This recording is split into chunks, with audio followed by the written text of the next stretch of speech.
I can't do it. Okay. We'll do it live. Okay. Do it live! I'll write it and we'll do it live! LegacyMaker, the All Sports Network, presents a SIRTOBA media production where the struggle is real to be awesome. 5, 4, 3, 2. The wait is over.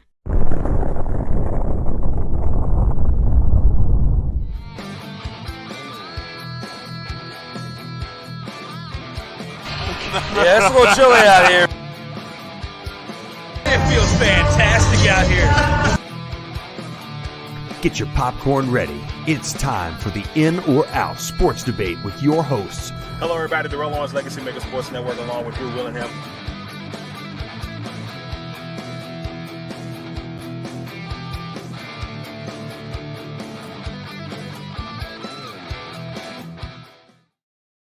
Hello, everyone. We are live for episode 84 of the In or Out Sports Debate. I am your host, Drew Willingham, along with this week's special returning panelist. He is a four-time Vault of Fame inductee.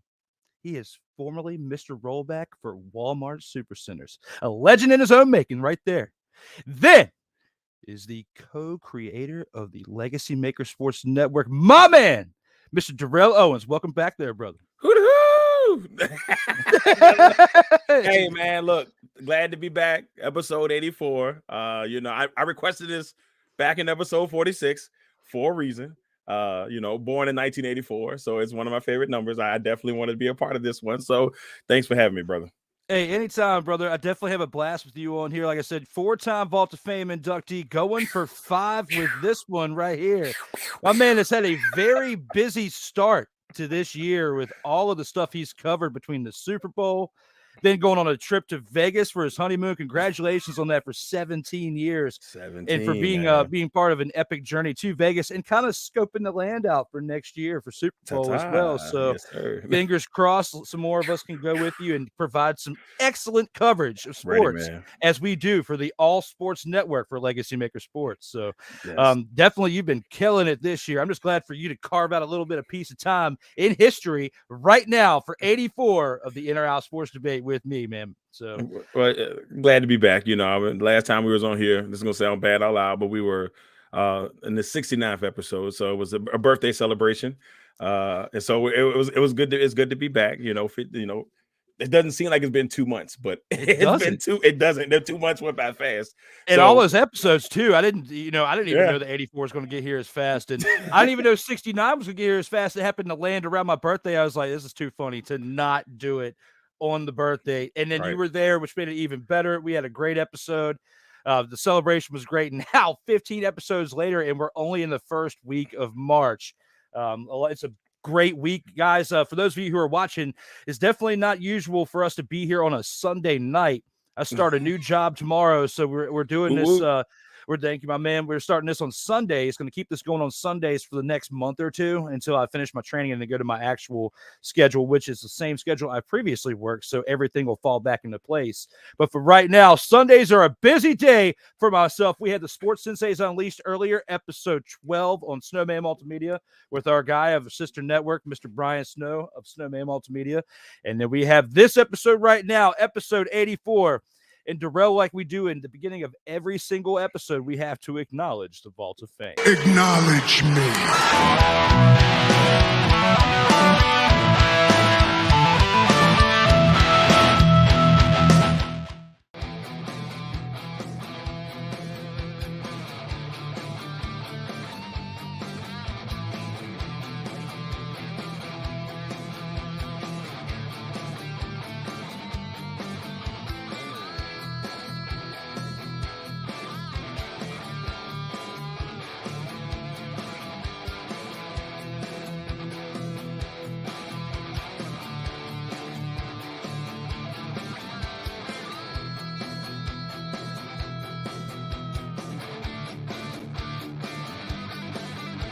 Man, you took me back. This is why this show was so important, and this is why I am personally validating and vouching for this show. If you are anybody in media, sports, professional wrestling, anything, you need to be on In or Out Sports Debate with my man, Drew Willingham, because this has got to be one of the most fun things I've ever done in a long time.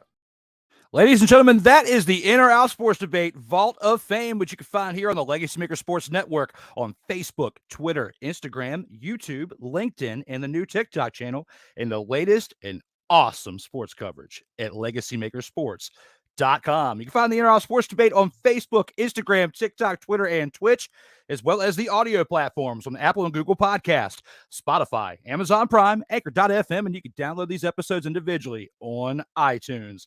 You can also check out the video production brand behind this epic production as well at Facebook, Instagram, Twitter, and the YouTube channel coming soon. For The Struggle is Real to Be Awesome, you can find at SIRTOBA.com.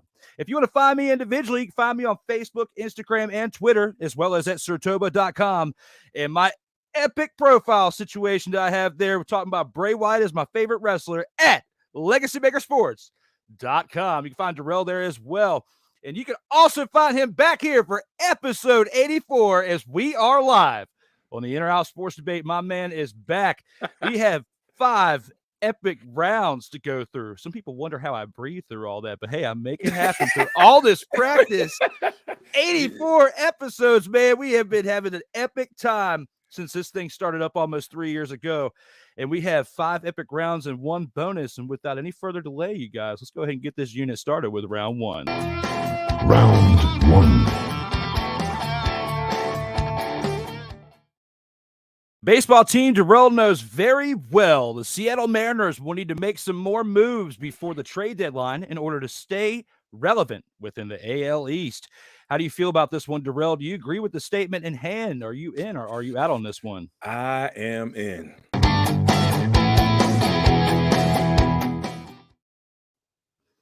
Well, here's the deal.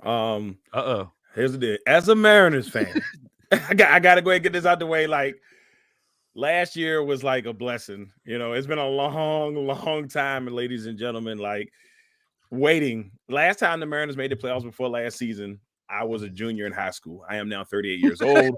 It has been 20 years. I waited 21 years for them to get back into the playoffs. So it was great last year to see that happen. But the team is young, the team is talented, and they're going to need to be able to do a little bit more. Yep. I think that they, I would say they got a little bit weaker in the offseason because, they no longer have my guy, Mitch Haniger, and, those guys are gone now. So that part of it makes it a little bit tough. But with that being said, I'm very excited. They did get Teoscar Rodriguez from Toronto to kind of supplement that a little bit. So I'm cool with that. But they are going to have to make moves. I would say you got to kind of wait to see how things are going in the season, obviously, before you make the moves. But I still think they're going to need the firepower, Drew, in order for them to really take that next step. Now, I went and looked to see what type of free agents were going to be available. And I wanted to take a list. I was looking at this list earlier because I want to make sure I get a good one.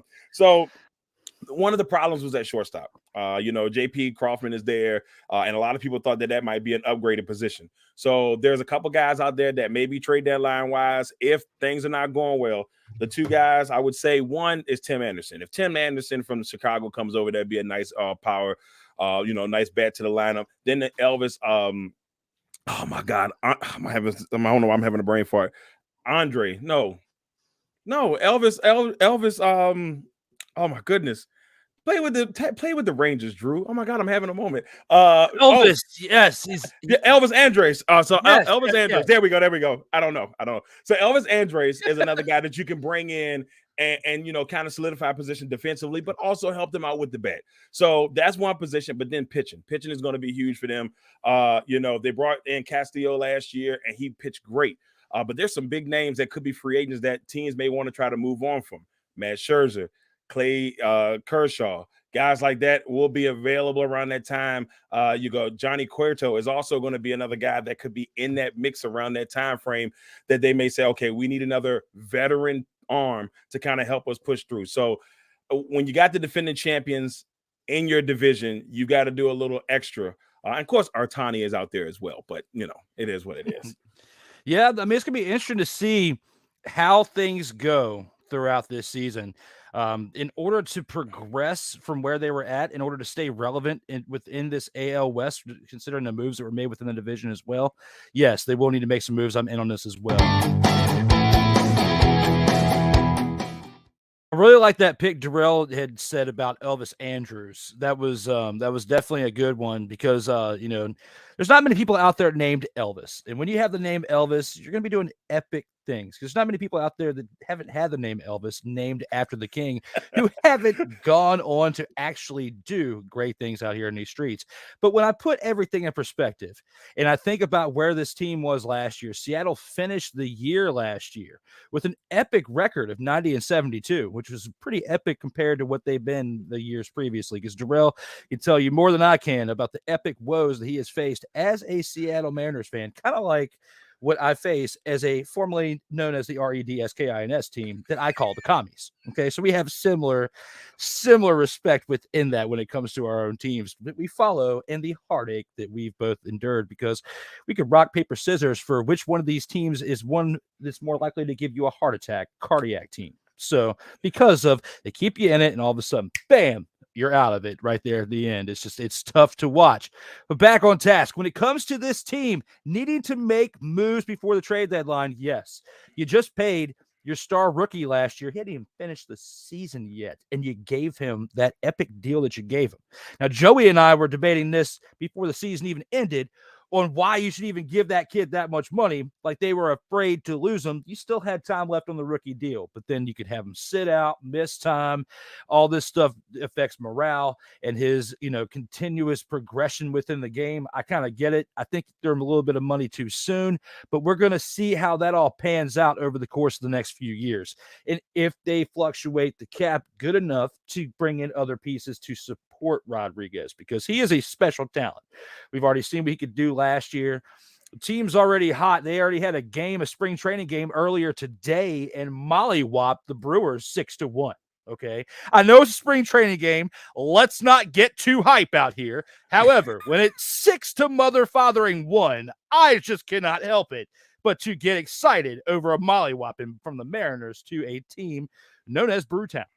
So when I put everything together and I think about all those names that Darrell mentioned, they wouldn't sound bad on this team, but you need to make some type of moves between now and August. Well, I guess whenever the official deadline is, the 31st or the 1st, they keep moving it around so much within the past few years, changing it.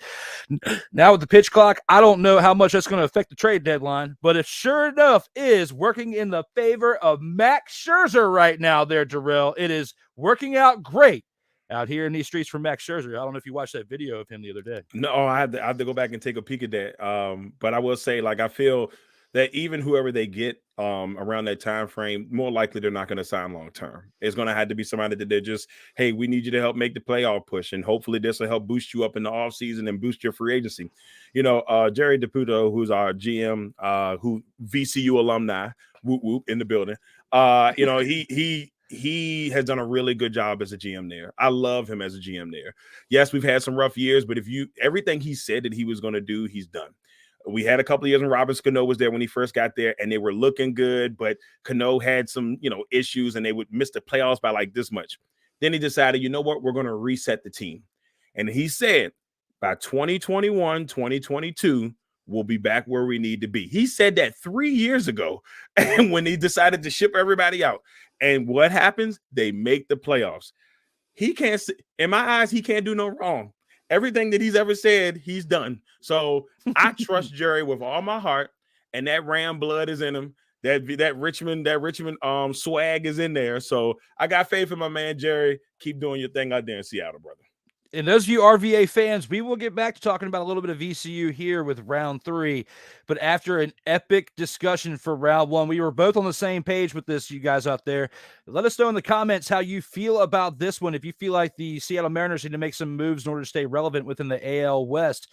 With that being said, let's go ahead and take this into round 2 and see what we've got in store for that one. Round 2. And here with round 2, a dude that Darrell knows very well with his team that he loves, the Green Bay Packers. And speaking of that team, Aaron Rodgers will return to the Green Bay Packers in 2023. Based on everything we know so far, at this current moment, at March 5th, 2023, what are your thoughts, sir? Do you think he stays? Are you in? Or do you think he leaves? Are you out? Man, last year, if you'd asked me this question, easily I'd have been like, man, I'm in. I think we did ask this question on one of the shows, but it was like he was already a little bit in. And I was in. I can't believe I'm about to say what I'm about to say, but I am out.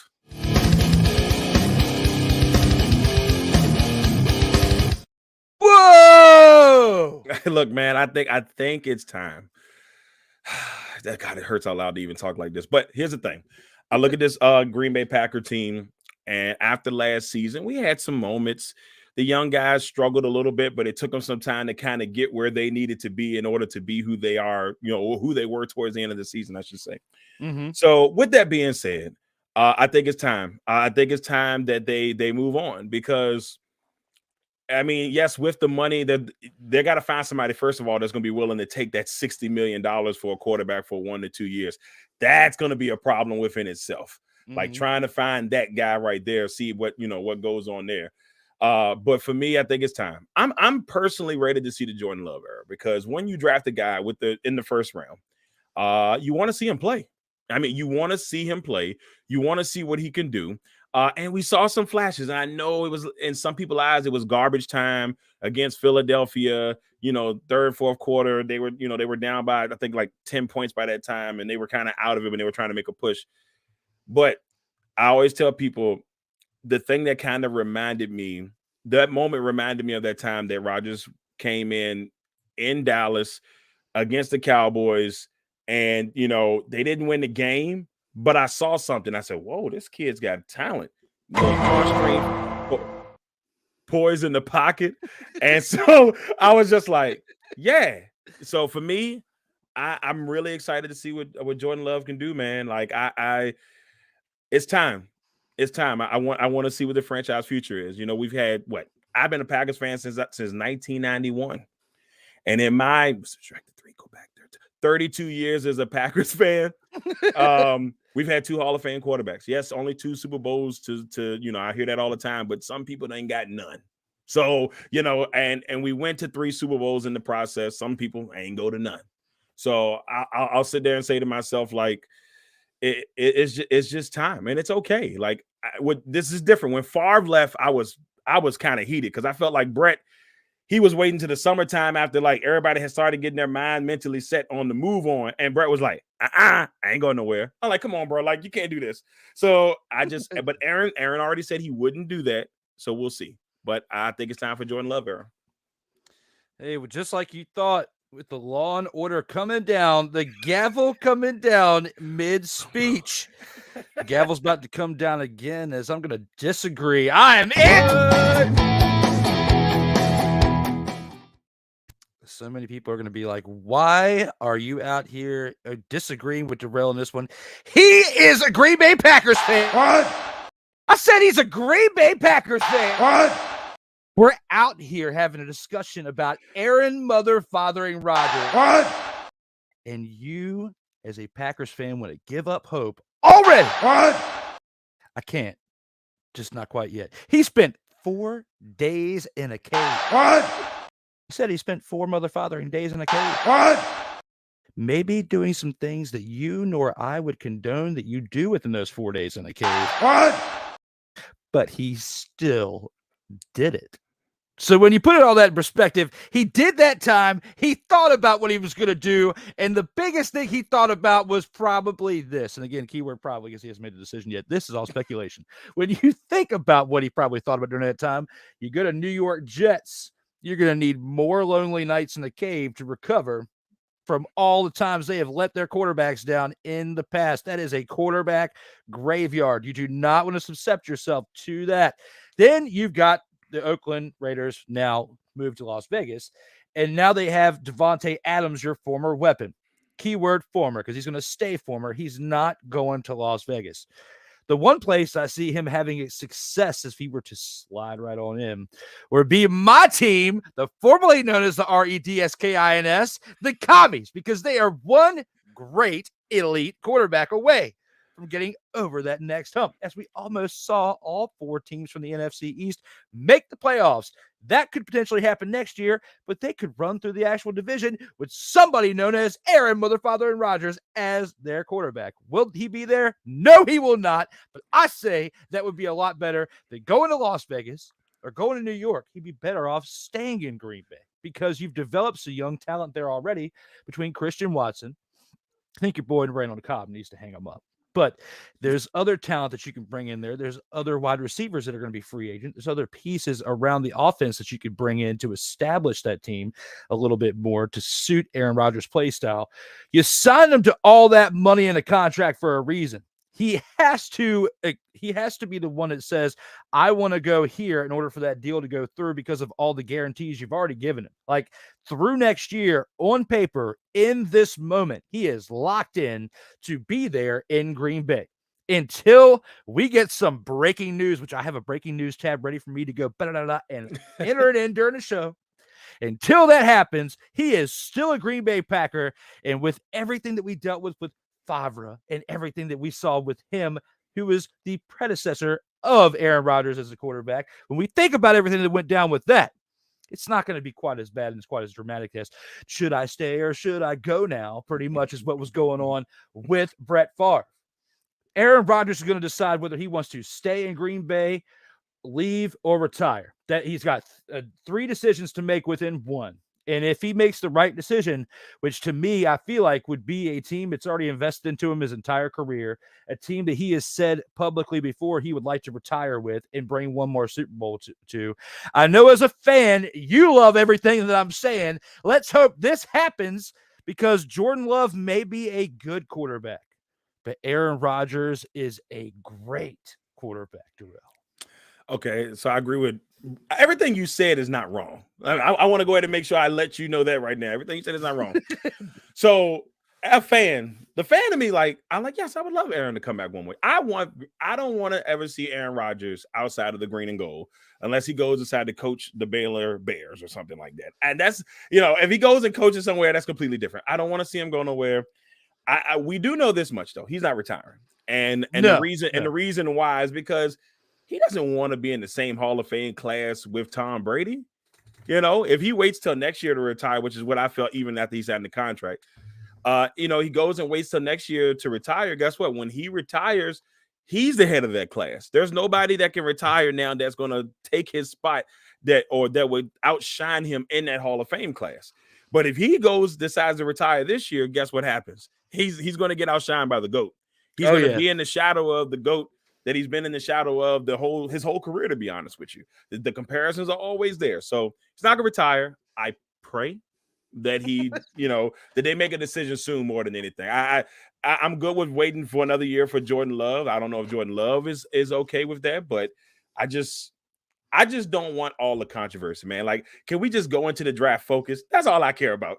Make a decision. I think we're going to get it probably within the next week. I think once the beginning of the league year starts, we'll know probably within the next week what the answer is. So hopefully we find something out so I can move on as a fan. Ladies and gentlemen, let us know if you think Darrell is right and he leaves for greener pastures or potentially burgundy and gold pastures, which part of my take was early. Then you would get to see him even more as you cover the Washington Commies 8 times a year in their own stadium. I mean, as long as y'all give us a couple first-round picks, I'll take it. I know, right? We got to get at least one out of there, at least one. I want one first-round pick, and then you can do whatever. You can give us 4, 8, 7-round picks or something like that. I'm good with that. Darrell, my man, who is looking great for the age of 38, number 84. You got to think about your man who is also born in the month of December, just turned 30. That's his month of the year. Yeah, that's true. Just turned 39 in the beginning of December. So when you think about all that, do you think you're going to get a bunch of first-round picks for a 39 mother-father-and-year-old? I bet some team will give up. We probably won't get that many. I bet some team will at least give up one first-round. One, yeah. And if they feel like they can win now, Jets, if they feel like they can win now, maybe even Vegas, because if Vegas made that leap, guess what? Boom. I would even say y'all, because let's think about it. You get Aaron Rodgers in there, you got three studs at receiver, three young, talented receivers. He can make Logan Thomas good. That's not gonna be a problem. You already got a Mhm. great defense. The only thing is the offensive with the offensive line hold up, and if the offensive line holds up just a little bit, Aaron Rodgers can maneuver. And hey, by all means, I think we're more likely to get Lamar Jackson than we are to get Aaron I'm Rodgers. starting to hear those rumors a lot too, Yep. like big time. So I think that we most likely see him cross the bridge, come on over to the Commanders, then leave the Ravens for that and stay local. He'll be in another division, well, another league, pretty much. Yeah. Be in the NFC as compared to AFC. But I think we're more likely supposed to get him than Aaron Rodgers. Aaron Rodgers more likely go to the AFC and play for someone stupid like the Jets. that's fine with me as long as they give us the picks. I don't care. Like, Yeah, I would much rather for the fan in me and to see him finish it out with where he started, because I love those stories as well. And for you as a fan of the team, I know that even if it's 2 or 3 years from now and he goes out with a Super Bowl championship, you as a fan will feel even better wholeheartedly because your man stayed there and got it done and it made it work. So for that's why I argued against the Green Bay Packers fan of what was going to happen for this guy right here, which we that's will all see. good with that. Let us know in the comments, fans, what you think. Is he staying or is he going? But with that being said, we got some breaking news before we go on to the next round.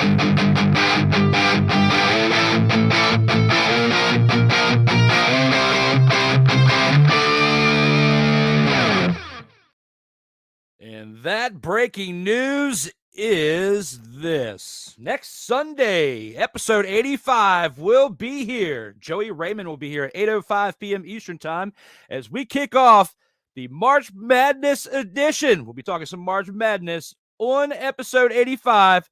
Joey Raymond returns for that episode next Sunday, 8:05 p.m. Eastern time. And with that being said, guys, let's go ahead and take a quick commercial break and see what we've got to show you.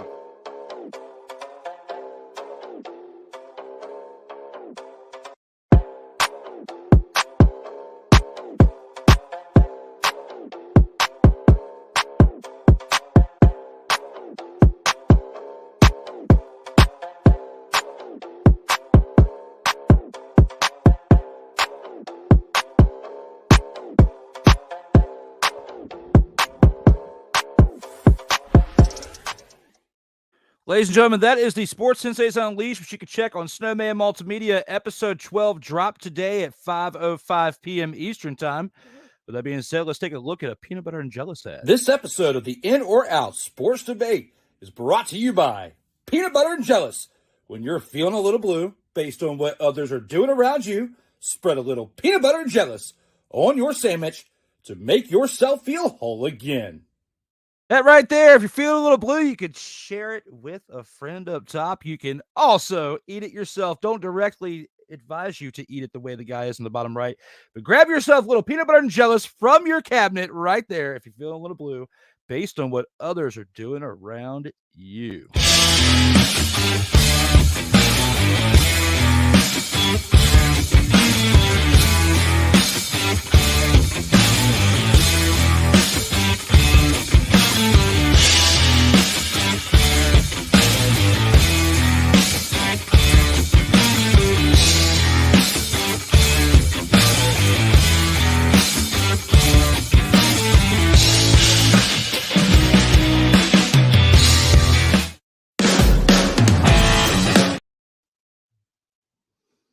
I don't know what happened there, but let's try that one again.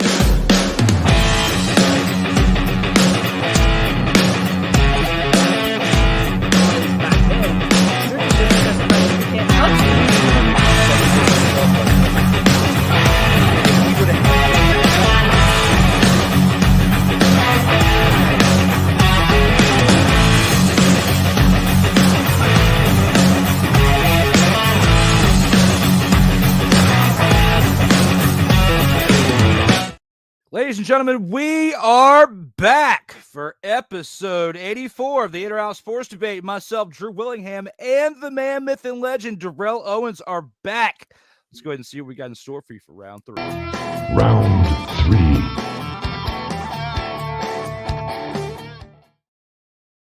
And here for round 3, the 2022-2023 VCU Rams men's basketball team looks poised for an epic March Madness run this season. Darrell, with the past 6-game winning streak in hand, based on what they just did this weekend, how do you feel about this team going into the A10 tournament? Are you in or are you out on this one? I'm in.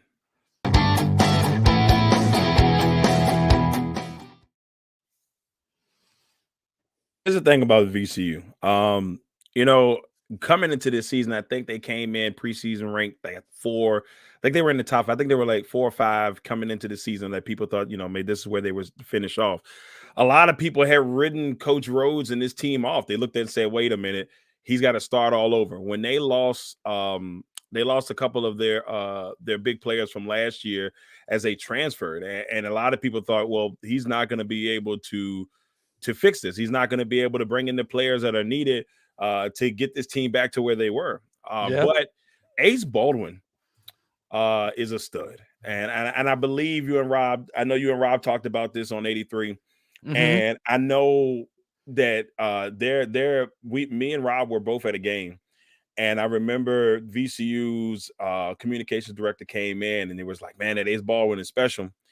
And the thing he said was, he was like, man, he said, man, if he was taller, he'd be in the NBA hands down. It wouldn't be close.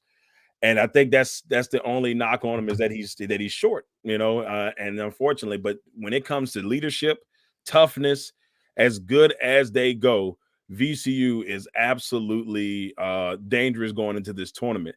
They're playing well. They're clicking. And I don't know how many times over the years I've heard people try to just send Coach Rhodes packing. Just let's get rid of him. I'm like, why?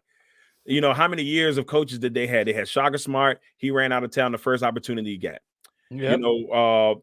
Will Ford. I think I'm saying his last. Will Wade. Yep. Yeah, Will Wade. As soon as he got the opportunity, my man ran to LSU and just all types of craziness went on.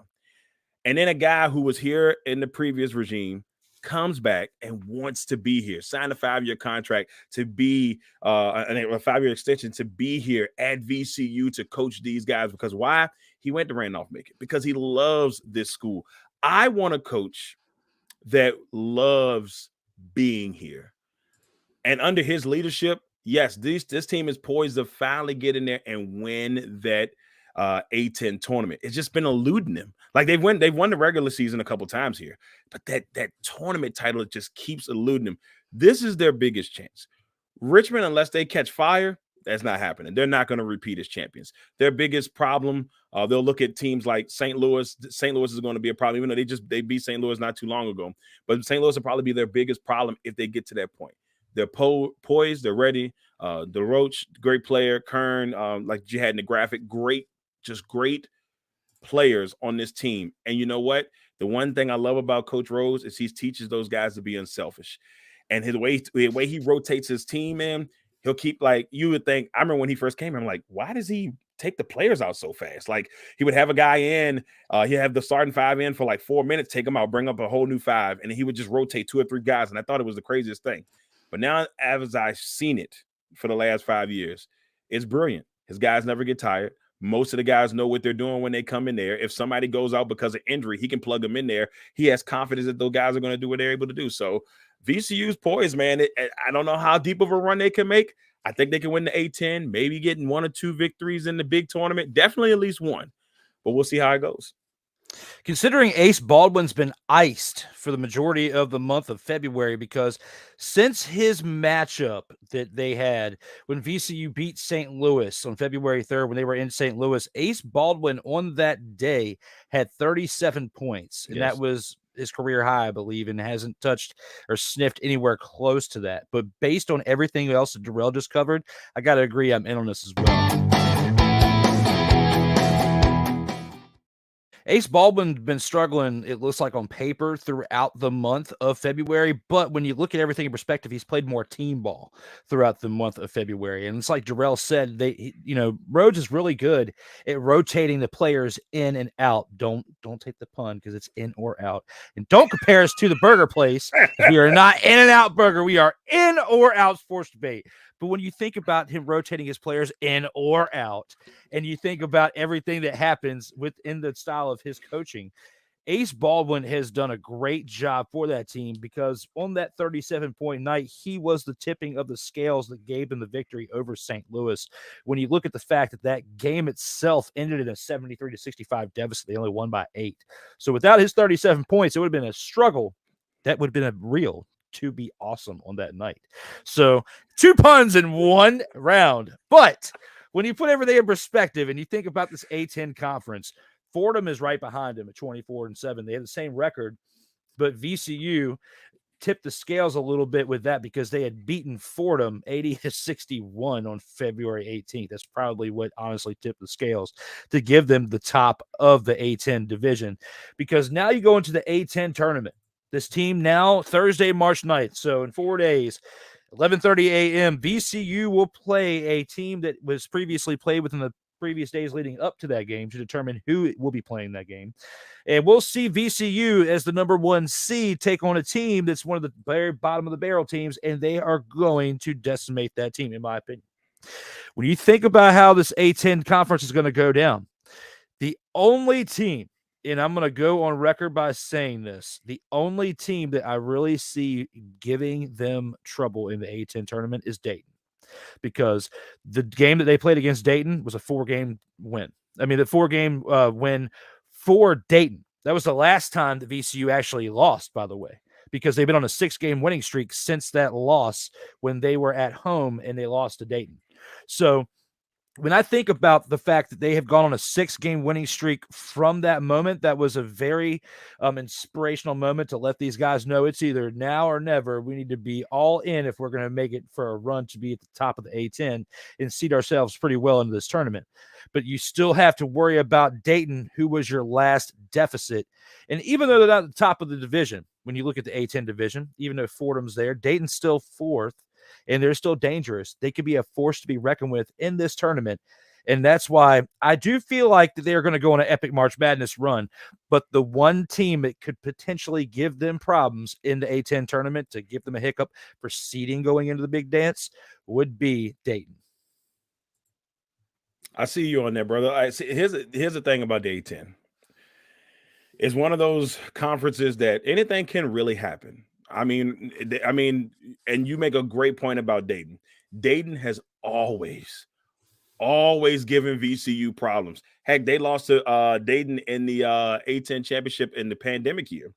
And I just, it's just like Dayton just has their number, or, and maybe it's because Anthony Grant, former VCU coach, who knows what it is, the mojo, whatever, but Dayton's going to be a problem. I will definitely say that if they got to play Dayton, they got to be on top of their game, because Dayton could knock them off in that matchup. But they got to be very careful about that. St. Louis, Fordham, of course, but the conference as a whole, even Richmond, yes, Richmond has been demolished by them. It's still crosstown rivalry. You don't want to have to face your crosstown rival for a 3rd time. You know what I'm saying? So for me, they got a good chance, man. We'll see what happens. Yeah, it's definitely going to be interesting to see how it all pans out within these teams. But when I think about VCU and where they've been at, and there were people calling for Coach Rhodes' head even going into this season because of some things that have kind of fallen off the scales a little bit. And I feel like the way that this team has responded to the noise, they've done very well this year. I got to tip my hat to them. I haven't seen them up close since before the pandemic, but I'm hoping to make that change next season. It's been a lot going on this season. Couldn't make it out there. Pandemic has been nuts. But, guys, we've had a great show, at least to bring you for this so far. And with that being said, we've gotten to the midway point of the show. Let us know in the comments, guys, what you think about that round 3 discussion. Let's go ahead and see what you guys got to say in the comments for the Mayhem combination. Well, actually, this is the Medial Mayhem at the media. I feel you, brother. I feel you. It's all good.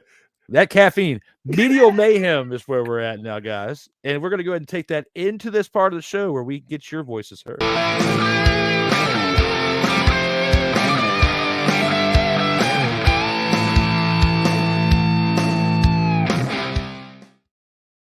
And here with the Medial Mayhem, we're going to go through not all of these. We're going to save some of these comments from when we go to the second part of comments at the end of the show. But Rick is here. Our man Rick says, D.O., the DC Defenders. Yes. Oh, Ricky. Hey, says Latina and Callie, a viewer of the shows on Snowman in the Morning, has been a great viewer of the Inner Sports Debate for probably about 40, 50 episodes now. So thank you, Latina, for being here. And again, for telling me about the elderberry syrup back when I had my trip to Covidia last year and lost to the COVID ninjas. And had to get brought back to life by some elderberry syrup. Yes, I traveled to Covidia, lost to the COVID ninjas in an epic battle. Yes. And then came back with the disease, had to fight it, and now I'm back to square one. Get out of here. The COVID ninjas. They're dangerous. Roman Reigns, says Latina and Cali. Yes, for the Vault of Fame. That was we were acknowledging right there. Acknowledge me. What up, Drew? And hi, Brian. Well, Darrell is here, not Brian. What's up, Mickey? Thank you for being here. We appreciate it. Just a couple of shows earlier. That's it. It was a couple shows ago. Yeah, Snowman was here, but not here right now. You meant to say for earlier show with Sports Insights Unleashed because that's what Yep. That's he what it was. found me there and then started following me here. So yes, Mick, Sports Insights Unleashed is with Snowman. In our Sports Debate is with everyone. I share it with everyone. So that's the best way I can describe it. What up, Rick? Says Mickey Delaney. Rick says sup. Mariners are in the West. They absolutely are, Rick. Thank you for pointing out. Hey, in the West, baby. I briefly said it in the round one statement. What's up, fellas? Says Ike. Ike doesn't give a fuck. Says 84. I love that last name. Thank 84. You, Ike, for being back here with your awesome last name. I absolutely adore your last name as it is kid appropriate. Go get Ohtani. But look, I'm worried about that though. So obviously we've had a really good Japanese, culture thing in Seattle. Like we've had Japanese players there. They do really well there. A lot of Japanese players grew up loving Ichiro. So it's just like, the culture has always been a good deal. Like I'm not gonna say we're the favorite team in Japan, but we probably are one of the top teams in Japan. That's why they sent us over there a couple of years ago to play. But I will say this: I would love to have Ohtani. I worry about eventually his arm wearing out. I feel like at one point you got to either at one point in his career he's either going to be a pitcher, he's going to be a hitter. So I'll take him. I'm not gonna say no to him. But I don't know. I don't see the Angels just giving them to us though. No. And I think your fanfare in Japan is because of Ichiro. Right. Because of what he did for the team back when he came there a little over 20 years ago. But would still be huge for Ohtani to come there. But you don't want to give him a king's ransom for him at the same time because, like you said, you don't know whether he's going to convert to full pitching or full hitting.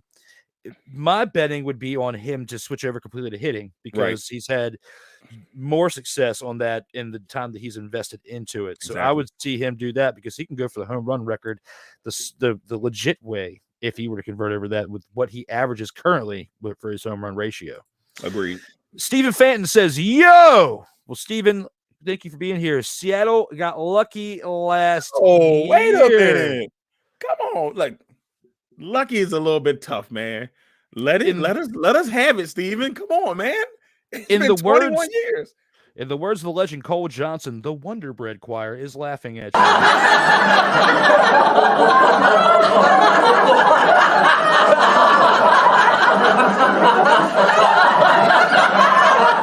Steven, in the words of Chris Jericho, you need to do this. Would you please shut the hell up?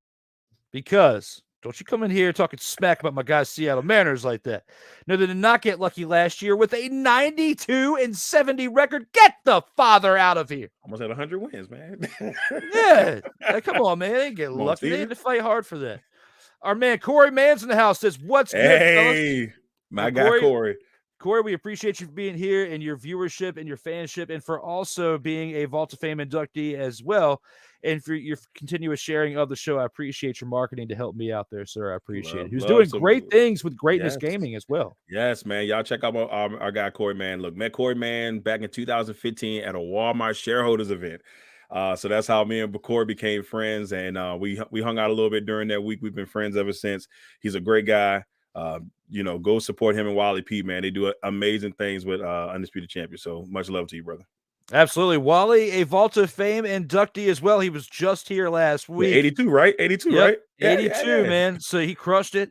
But I've been crushing all these episodes over the past week. Been enjoying this free time, getting some content for the network in there, just having a blast with everybody covering sports. So it's been fun, man. I thank you all for being here as well. They played hard, Steven. Talking about the Mariners, yes, of course, That's right, They did play hard. Man,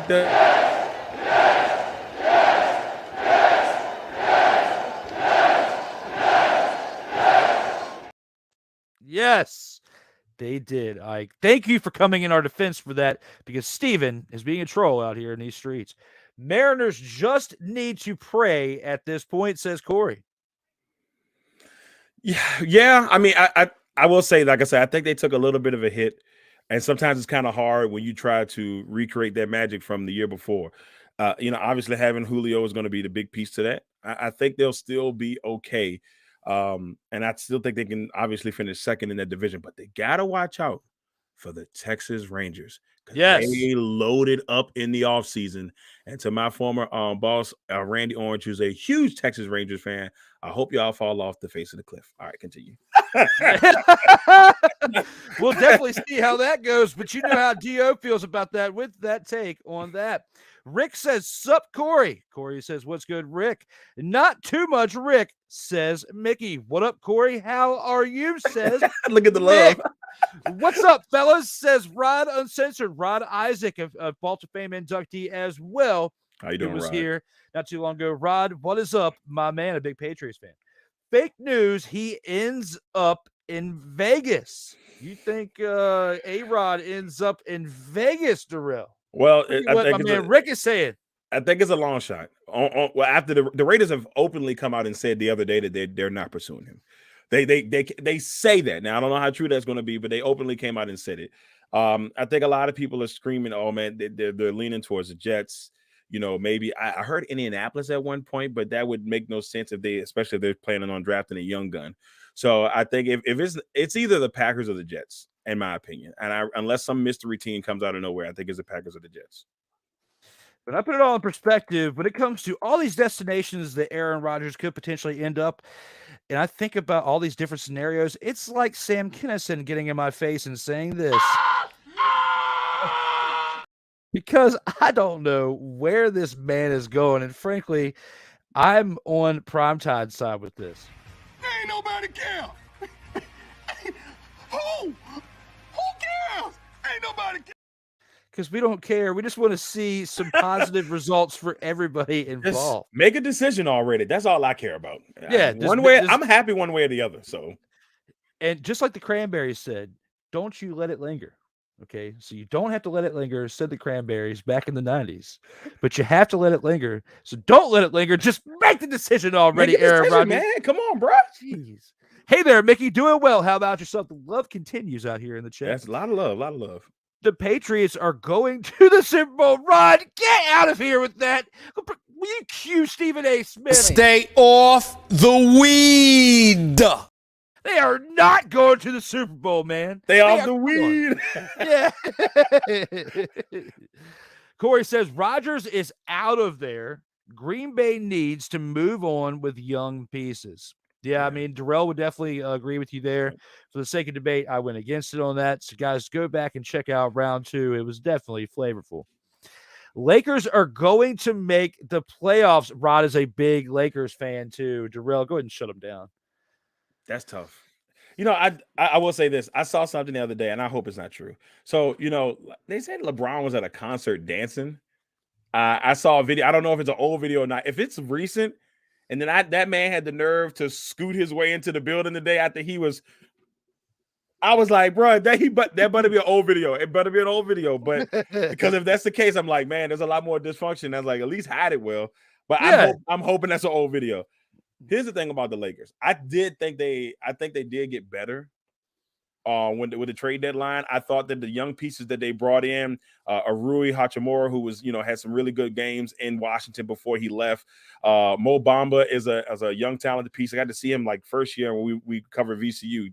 Just ridiculous when he's healthy. So I thought that they got better, even with the subtraction of Russell Wilson and Russell Westbrook. But that's more because of the distraction. Because I felt like it wasn't that he was playing miserable. I think that every time just imagine every time you go on the court, every shot that you take is getting scrutinized. Not just one or two, every shot. So I think it got to a point where it was just like, it's just time for him to move on. So but the Lakers, can they make the playoffs? And look, if they get in that play-in round, you got LeBron James, anything can happen. Yeah, depending on how he comes back and when he comes back, because of everything going on with the foot and with all the pressure that goes on your feet with what they do in the NBA. It's a very big, important injury for someone to sustain, let alone we know somebody like LeBron who has played through injuries in the past, even though the game of NBA is more pussified than it ever was. And Snowman and I have discussed that back and forth on Sports Unleashed. Snowman don't like LeBron. He absolutely despises LeBron. Snowman hate LeBron, man. Yes. And I agree with him to an extent on some of it, but even sometimes I told him, I'm like, Snowman, come on, Snowman. Yeah, I told him too. Yeah. He'll say stuff and post. I'm like, Snowman, come on, you don't believe that. Snowman say, yes, I do. Okay, I'm not gonna argue with you, Snowman. It's your journalistic take there, Snowman. That's the journalistic take. Definitely respect it. Yep. Corey goes back with the draft is the best time to trade him. Watch the Packers get into the top 10 picks. I'll take that. So I'll take that. That would be nice. Top 10 of the first round. We could definitely see that happen. And if you really like Jordan Love that much, you can use that pick to invest around him and not take another first round quarterback like what you did to Aaron Rodgers years ago when you took Jordan Love to start all this debacle to begin with. Mickey says, I am okay, Corey. Aaron Rodgers has always been trash. Ike, you're taking it a little bit too far with that. If I were to hire Vince McMahon to come into your office, it would come into you like a little bit like this. Right? You're fired. That's how I feel about your take there, Ike. Come on, man. And look, I understand if you don't like the guy because you're a Bears fan. If that was the case, completely understand. You can't say the man's trash. You don't win 4 MVPs and be trash. That's all I'm gonna say about that. I'm gonna leave it alone. You can't win 4 MVPs and be trash. Absolutely. Yeah. I agree. I mean, I do not think that he is trash. Ike, I feel like that is a little bit far-fetched for you to come out here and say that Aaron Rodgers is trash. Guys, we'll leave the comments at that. We'll acknowledge the rest of the comments, any other comments you have for the rest of the show when we get to that point. But with that being said, let's go and take this into round 4 with the By the Numbers segment and see what we have in store for 84. Round 4. And here with round 4, Randy Moss is the greatest athlete to ever wear the number 84 in all of sports history. How do you feel about this one, Darrell? Of all the people in the past and all the different sports to wear 84, do you think it is this man, Randall Owens? Not Randall Owens, Randall Moss. What if his middle name was Owens? We can just say that. We'll go with that. I'm good with that. Randall Owens. What up, cuz? What up, cuz? What if Randall Moss? Do you think he is the greatest of all time to wear number 84? So this is more personal than stats. So I'm gonna say that I'm out on him being the best.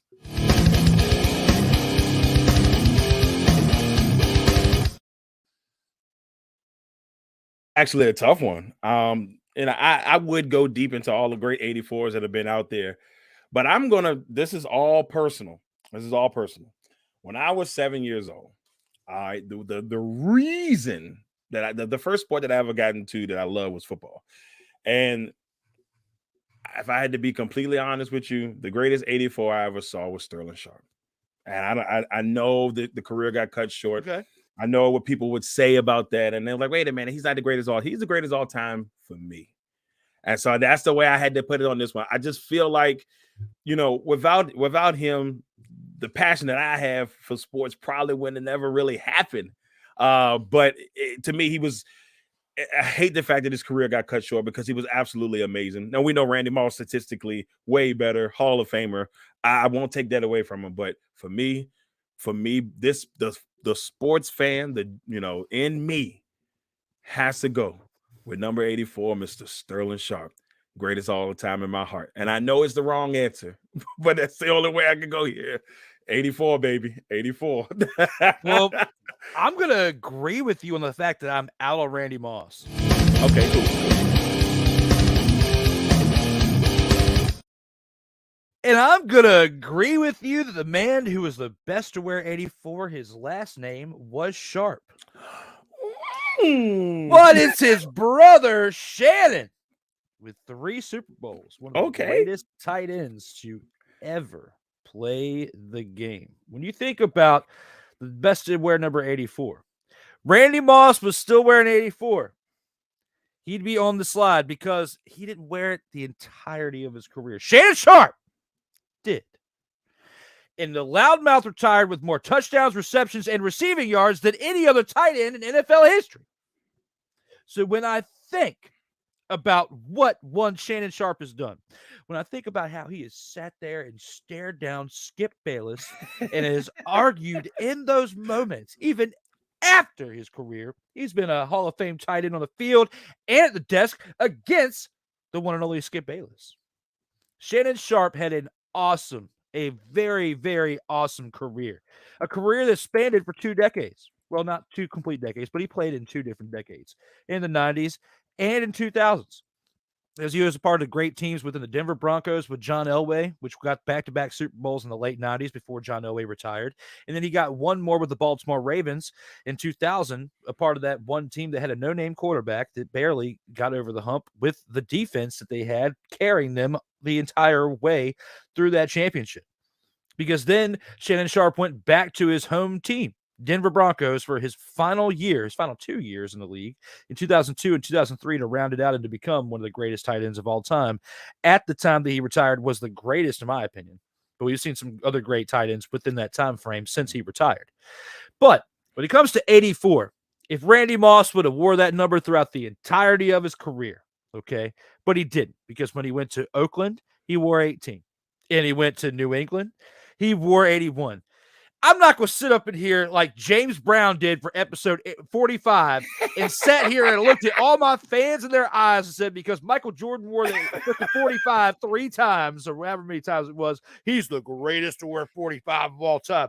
No, he's not, James Brown. That's hilarious. I'm still going to my grave saying it, and we are now at episode 84. We are almost 40 episodes removed from that. This upcoming Sunday will be 40 episodes removed from that time that you came up here with that blasphemy, James Brown. And I'm not letting it happen again. That's so great. Right now, 84, I have to give it to his Sharp. Not the same one that Darrell said, but I have to respect the one he said because I do like his take on that. But I give it to the other one, known as Shannon. I love this. I love that we went with the brother Sharp. I love the fact that we went with the brother Sharp. I'll just add this on with Sterling. Sterling was, if I'm not mistaken, I could be wrong on this, but I know he was one of the first receivers to hit the 100 mark in receptions in his career, and he did it back-to-back. Actually, I think he did it 3 times, but he did it back-to-back. He was the first person to ever do it back-to-back. And, my argument for Shannon, or Sterling Sharp for the Hall of Fame is you let Gale Sayles in with the phenomenal career he had. But what Sterling was doing in that 7-year span that he had, I mean, and even in that last year before he got hurt, he was – if he'd have made it one more year and he got the ring, because Green Bay won the Super Bowl the next year after he got hurt, I think he would be a Hall of Famer. What did it do? I think 94. Yeah, so he was 2 years away from it. Yeah. And if he had stayed long enough just to get the ring, or if he was there long enough to get the ring, I think he'd be a Hall of Famer. I think that's the only thing that I think that's held him back. If they'd have won a chip in there, I think somehow he would have got in. But but Shannon, though, I mean, Shannon was is amazing. And when you go in his Hall of Fame speech, all he talked about was how he wasn't even the best Sharp in his family. Yeah, that's the thing that for me, and he definitely did whatever he could to like pump his brother up to get him a chance to get into the Hall of Fame. I don't think it'll ever happen, unfortunately, but I love your pick of Shannon, though. That's a great pick, Drew. Great pick. Thank you. Well, guys, let us know if you feel like one of the Sharp brothers is the best to wear 84, or if you think Randy Moss, or if there's anybody else in your mind that wore 84. Even in NASCAR, people could argue Jimmy Johnson with the number 84 that he drives now. That's true. Even though, what has he done in the number 84? It's like saying Michael Jordan was the greatest to wear 45. Get the father out of here with that. Three races in 84? 3 races down 84. Get out of here with that noise. I don't hope anybody comes up here with that noise with him. Well, guys, we've gone through 4 great grounds of this show so far. Before we go any further, let's take a look at a promo before we go to a commercial break. LegacyMaker, the all sports network, presents a SIRTOBA media production where the struggle is real to be awesome.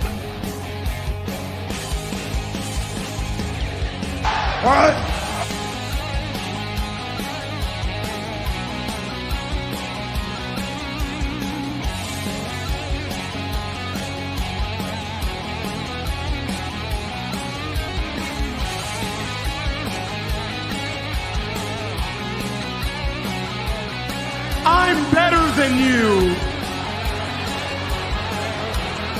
And you know it.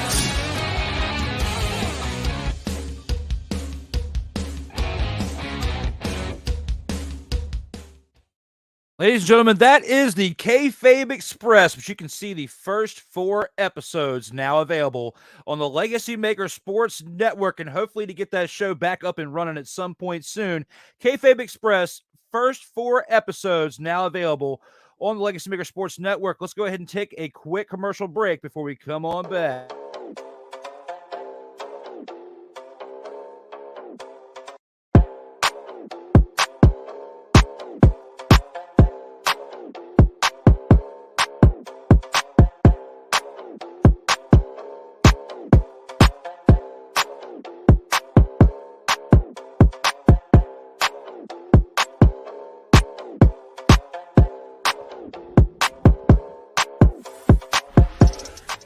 This episode of the In or Out Sports Debate is brought to you by Peanut Butter and Jealous. When you're feeling a little blue based on what others are doing around you, spread a little peanut butter and jealous on your sandwich to make yourself feel whole again. Guys, don't forget, you can pick yourself up a little jar of peanut butter and jealous from your local cabinet. Share it with a friend, like in the top picture there. Do not stick your finger down your throat while eating it. I do not advise. That would be bad in the making of consuming peanut butter and jealous. Remember, if you're feeling a little blue based on what others are doing around you, grab a little peanut butter and jealous, as said on the In or Out Sports Debate.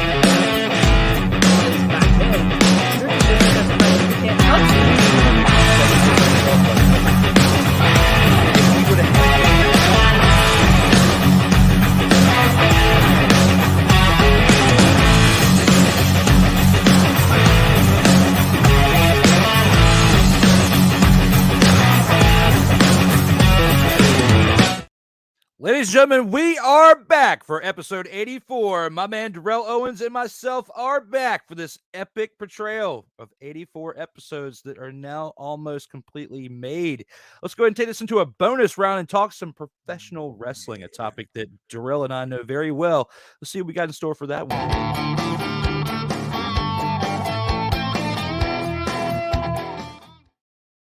Darrell with the bonus round here. Cody Rhodes must defeat Roman Reigns at WrestleMania to validate his story. How do you feel about this one in hand? Are you in or out on this one? I am in.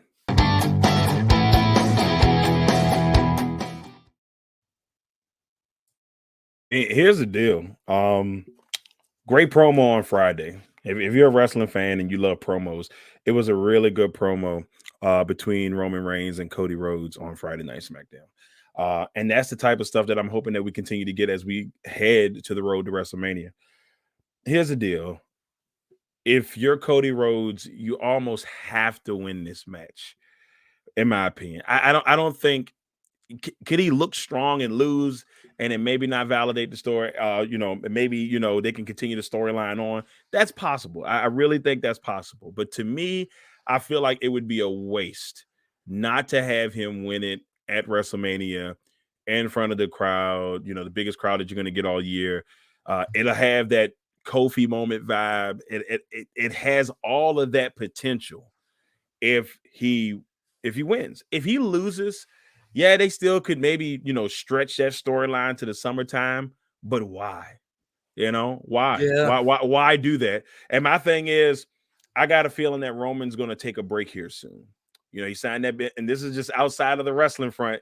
He signed that contract. He was taking more days off in that contract. We don't see him on Raw. You'll see the Usos pop up on Raw, or maybe Jimmy nowadays, Solo come up on Raw. And Paul Heyman comes on Raw. We rarely see Roman come on SmackDown. I mean on Raw. So I think that he may lose so they can give Roman time to rest up, and then maybe come back epically at SummerSlam and for whatever reason. But I think he's gonna lose, but it doesn't make sense for them not to give him the title here. If they don't, I feel like it's a big opportunity wasted, Drew. Yeah, because I feel like if The Rock actually does come back for WrestleMania 40 and they fight each other, it's for the head of the table. They don't need an actual championship to fight each other for it. It could be for the bloodline storyline as it fractures throughout the year of 2023 leading into next year. The Rock could put the bloodline down and say, I am the greatest, and we could see something like that happen for next year's WrestleMania. Like that. But with everything that Darrell just said, I have to agree with this. I'm in on this as well. Everything that they've spent as far as every single part of advertising, storyline build for Cody Rhodes since he came back at last year's WrestleMania has basically told us all that they are doing this to propel him to that WWE main event scene. It's going to be interesting to see how that transpires at WrestleMania, because the only way that I see this not happening is they want Roman Reigns to actually get the #1 record for longest title reign, which he still has a long way to go. If that's the case, he's in the top 5 now. I think he's in the top 4 actually, but he's in the top 5 now. Maybe unless they want him to go to be in the 1,000-day mark because he just hit 900. If they want him to hit 1,000 days and go for another few months and maybe drop it at SummerSlam to Cody and make him earn it a little bit more. But I feel like with the build of what we've seen for him to get that Royal Rumble match win, and we saw Edge do it recently, and Edge kind of come up short at WrestleMania, which in Edge's contract, we find out later, it specifically says in Edge's contract that he doesn't want to win championships, because he does not want to have the stress and the pressure of carrying the load as a champion. He wants to put over the talent. He wants to put over the talent. Now, Cody did something similar in AEW, where that first match that he lost, and then he went for a rematch. If he didn't win that rematch for the AEW championship, he was never allowed to contend for the AEW world title again. Which I remember that from you, and I remember seeing stuff like that from when we went to the very first ever AEW Dynamite in DC. So we saw all the epic build for that because Jericho had already won the championship at the previous pay-per-view leading into that first Dynamite. And that epic build for the very first Dynamite was Cody going for the AEW World Championship. And if he lost it at the next ability to get it, then he would never contend for it again. Now, we go back and we see all that story and how it kind of bleeds into his WWE run. It makes the backstory to this even greater, to where you absolutely have to win the WWE Championship now at WrestleMania. It's the biggest stage. Your dad didn't get to do it, and winning it at WrestleMania would be a bigger victory than you actually doing it at SummerSlam. So I have to say I'm in. Cody needs to defeat Roman Reigns at WrestleMania in order to validate his story. Yeah, 100%. I would almost, I know it's gonna sound crazy, but maybe I'm just stretching on this. It would almost be a smack in Dusty's face if Cody doesn't win this, because I feel like they've built it up. They've talked about how important, Dusty Rhodes was to this, to the machine. Heck, Roman even said it in his promo, like he treated him, he was like a father figure to him. So it's just like, for me, he has like Cody has to win. Like, yes. It's like if Kofi would have lost to Daniel Bryan, that would have been ridiculous. It would have been absolutely ridiculous if Kofi had lost to Daniel Bryan. And if Daniel Bryan had lost a couple years ago when they was in that triple threat match. It's the same dream. Every fan in their eyes look at it and say, man, Cody's gonna win this. But how is he gonna win it? That's more of it. Like in most people's eyes, like, oh, we know he's gonna win, but how is he gonna win it? And could WWE say, and make us hold off to SummerSlam to get him into the 1,000 club? Because he's got a long ways to go to catch up with Bruno. I mean, like, he got a long ways to catch up with Bruno. So, yeah, I hope they don't do that, man. That'd be a long time. They'd be doing us all wrong as fans. I'm telling you, man. Oh, God, I hope they don't do that. No, I definitely don't think that they will. And guys, let us know in the comments how you feel about this. Do you think Cody needs to do this to validate his story? Are you in or are you out? Let us know. Other than that, we're going to keep on trucking along to the final round and see what we have in store for that one for some XFL action. Final round.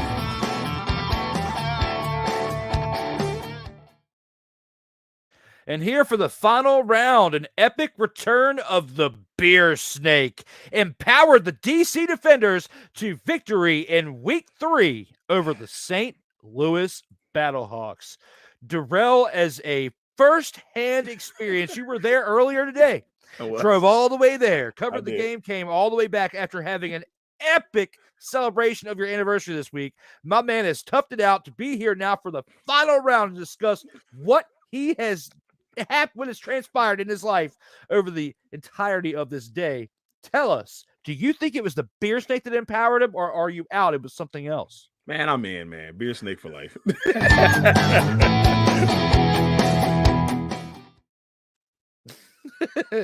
All right. So, and I know me and Drew kind of had talked about this a little bit beforehand. So I want to kind of give y'all the Beer Snake experience.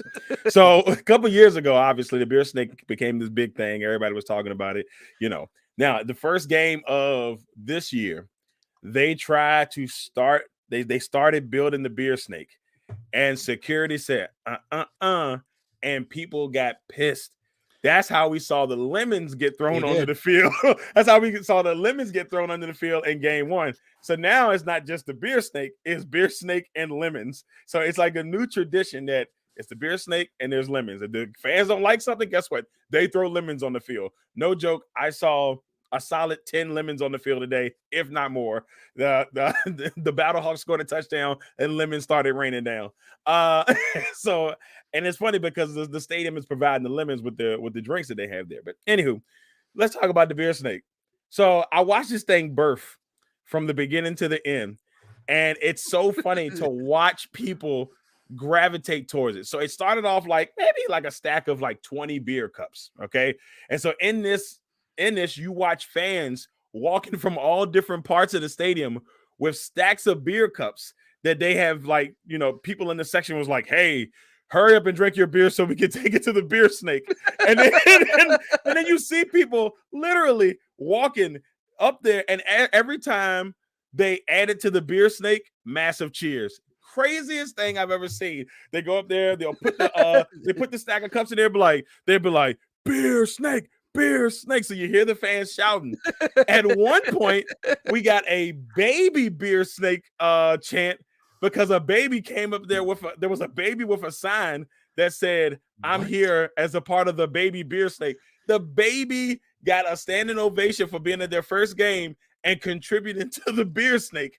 Baby got Beer Snake. Baby got Beer Snake. So they took the beer. And look, I'm telling you, at the end of the game, the Beer Snake started at the beginning, and their Raptors go up quite a bit.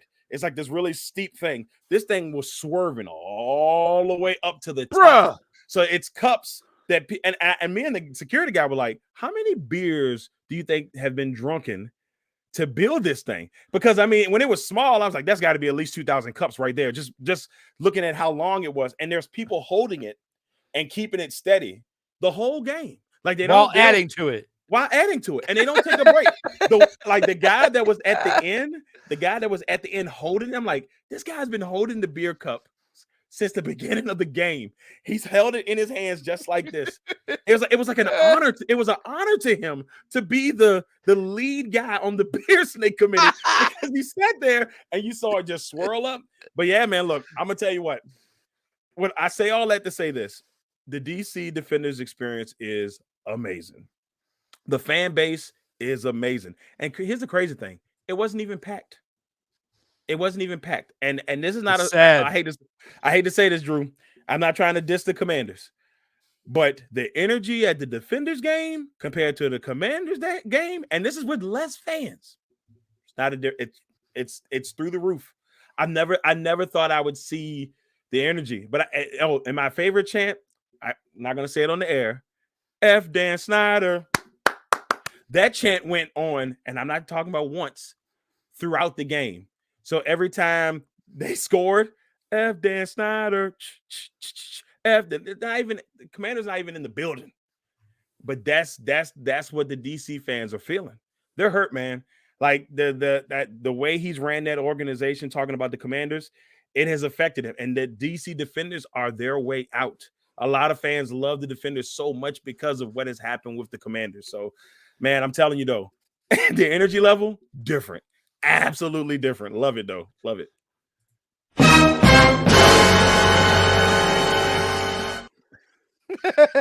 That's what needs to be played to the actual Commanders when they hear what Darrell just said, talking about how the Defenders have a team that has more hype and more energy in its stadium than what he's seen with the Commanders. Now, I have personally spoken to Darrell, and I hope that this wish comes true, that I hope that I get to go to a game with him of the DC Defenders this year, because after watching the Defenders game since they started in week one, it has been an epic to watch on TV. I want to experience it in person.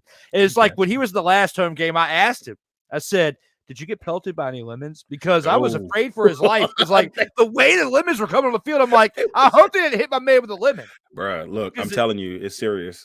It's serious, Drew. The lemons be braided down. Because if somebody got hit with a lemon, I guarantee you a little bit of this would have been happening. It would have been happening. Well, I mean, hey, look, but here's the thing, like, every time they dislike something, they did actually have a warning today. It was like, hey, if you throw any lemons on the field, you go to jail. Guess what happened right after that? More lemons on the field. Yeah. They said, we don't care about that. We care about our defenders. We don't care about nothing else. But between the beer snake and the lemons, the energy is crazy in there. It's even like Stephen A. Smith feels this way about them taking away the beer snake in week one. That is blasphemous. That is blasphemous. How dare you? How dare you say such a thing? But it was, though, man. Like that, it's what made that DC culture. And I think by next week's game, I fully expect to sell out, because they're 3-0 now, and the energy has gotten better. It was a lot more fuller today. The energy is just going to get more and more. Like the hype around the team is really coming through, man. Like I'm telling you, though, that beer snake, it's great. The beer snake is great. Based on what I saw on TV and Darrell's take, I have to agree I'm in on this as well.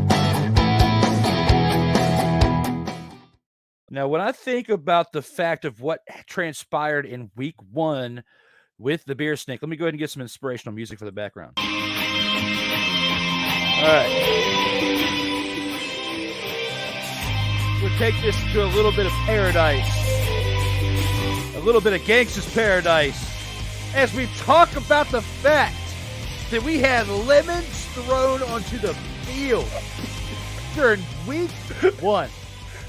UMC did a great job with this epic portrayal of the metal version of Gangsta's Paradise. So when I put everything in perspective and I think about the lemons being thrown on a field during week one, you took away the beer snake. The fans work hard Monday through Friday and sometimes on Saturdays. They want to come out and celebrate their local DC Defenders in a game that we see on television for XFL. But they see it live in Audi Field, and all they want is their beer snake. And when you are a player on the field for the Defenders, and you see the fans enjoying their time with the beer snake, you want them to keep on having fun. Don't take it away. When you take it away and they throw lemons on the field, even though when they threw the lemons on the field, the DC Defenders were actually losing that game at that point. And when they threw the lemons on the field, I felt like it motivated the team to actually win that game in week one. When you look back on it, Darrell could tell you he was there. The Defenders were losing that game in week one. Then the lemons come out. Then they had to clean up the lemons. Kind of like when you have the Super Bowl with the Ravens and the lights get turned out. So the lemons go into the field. They got to clean them up. They get to talk, have some camaraderie, say, we all suck right now. We need to turn this around. And they did. And they won the game. And they won week two. And then you come on back. And the fans are hyped. They've got the beer snake. You didn't take it away. They are playing the game. They're having a great time. And they win the mother, father, and game. What? I said they won the mother, father, and game. What? They are now undefeated as mother, father, and 3-0 because you didn't take away the beer snake. What? Gangsta's Paradise in the background telling me straight up you didn't take the beer snake. What? Now, when when you think about it all in perspective, the fact that they played an undefeated St. Louis Battlehawks, both teams 2-0. What? I said both teams 2-0. What? Sammy's getting mad, Stone Cold. Say what again? Say what again? It's not upset Sammy anymore. When we put it back in perspective and we think about the fact that they were both undefeated coming into this game. And St. Louis already has a star quarterback, A.J. McCarron, who formerly of the Bengals of the NFL, took a pay cut to come to this team, into this league, to play for his kids, so his kids can see him in the XFL. I felt like it was a great move. I felt like it was a great move to see the St. Louis Battlehawks battle through that game the way they did, because it was 34-20 at the end of that game. It was 34-20, and they came back in, what, it was like 26, 27 seconds left in the game, and they scored a touchdown right there at the end, then got the ball back and had a chance right there after that touchdown, but it just didn't have enough time. It couldn't pull it through, as A.J. McCarron in himself threw for 4 touchdowns. The St. Louis turnovers are what did them in, as they had 2 interceptions from McCarron, as I spoke about. But other than that, when you take away those 2 interceptions, he was excellent in this game, throwing for 262 yards, 4 touchdowns. It took 2, not 1, but 2 quarterbacks for the actual DC defenders, which everybody loves this 2 quarterback system. But it took not 1, but 2 quarterbacks to win this game, because where there's certain parts and talent that Tiamo lacks, Derek King comes through and actually makes it work, as they both rushed for a combined 210 yards and 2 scores for the defenders. And Ta'amu added a rushing touchdown to give them the edge. And other than that, we would have seen probably A.J. McCarron lead this team to a comeback victory had that rushing touchdown not transpired. Yeah, I mean, looking at this game, for me, I thought the turning point, even though they, it kind of went back and forth, the pick six, there was a pick six and there was a strip sack. Those are the 2 moments I think that really hurt the Battlehawks. But the pick six, same guy from the first game, same area, same flip, same crazy energy from the crowd. He went straight to the same spot. It was almost like deja vu in the daytime. And it was like, I was like, wait a minute, didn't we just see this 2 weeks ago, but at night? But yeah, I mean, look, the XFL has got everything going for them. No, they don't have all the big names, but you can tell that that everybody's playing with passion, that they care about what they're doing. And I will say this: I think that the rules of the XFL, a lot of them may eventually find their way to the NFL. The 1.2 point and 3-point conversion thing. I think that's brilliant. I think that's one of the best things they got going on right now for them. No extra points. You take that out of it. You kind of make the game a little bit more competitive. You have to be a little bit smarter. So, some days where 9 points would be, I guess you could say 9 points would be a 2-possession game. Is not anymore. It's a 1-possession game. And then I also like the, hey, forget an onside kick in the fourth quarters.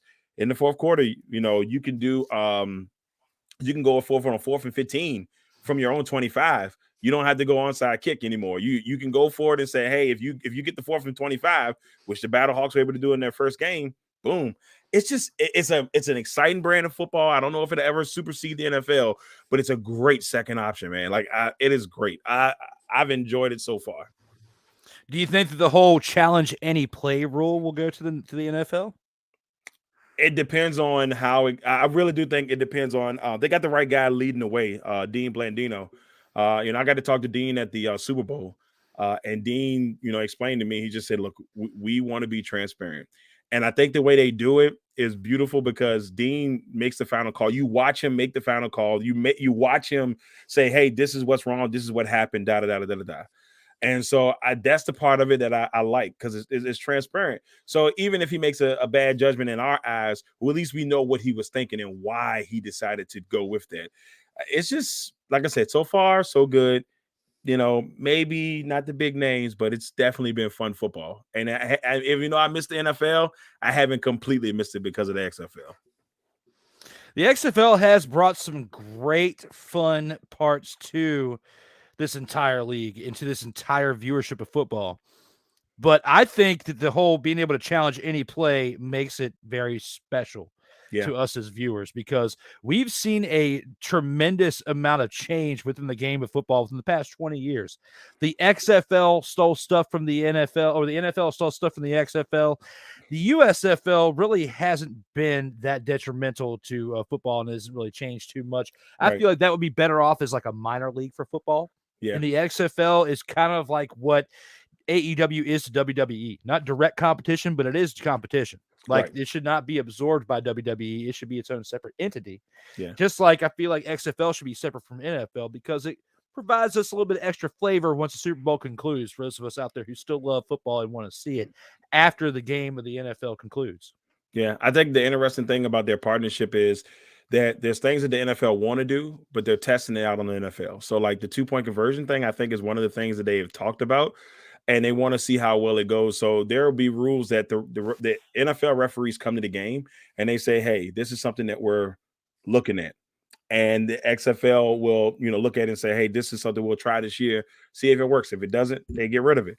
But I like the fact that it's a partnership with NFL, because I think it will help the XFL long term, like help them keep growing, because they have that partnership with the NFL.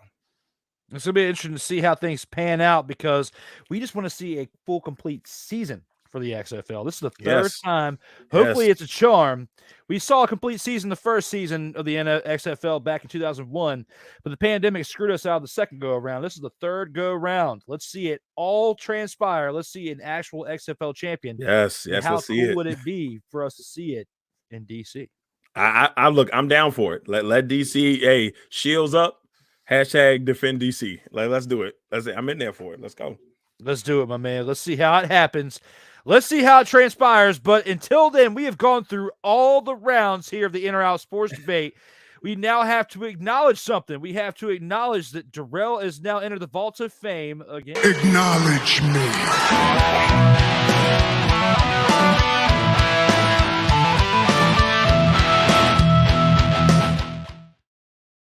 Darrell Owens is now a five-time, just like Booker T, a five-time Vault of Fame inductee here on the In or Out Sports Debate. Look at the leaderboard here. Joey Raymond and Rob Johnson are tied for first place. This was in third. Appearances. Darrell Owens is now tied for second place as he moves up from third. We got James Brown, Corey Mann, and P. Alexander Wiley tied for third place with 4 appearances apiece. Brian H. Waters, Brian Snow, Cody Stewart, Dwayne Allen, Kyle Nash, Michael Bish, and Lamont Thomas tied for fourth place with 3 appearances apiece. And we have 7 panelists tied with 2 appearances apiece.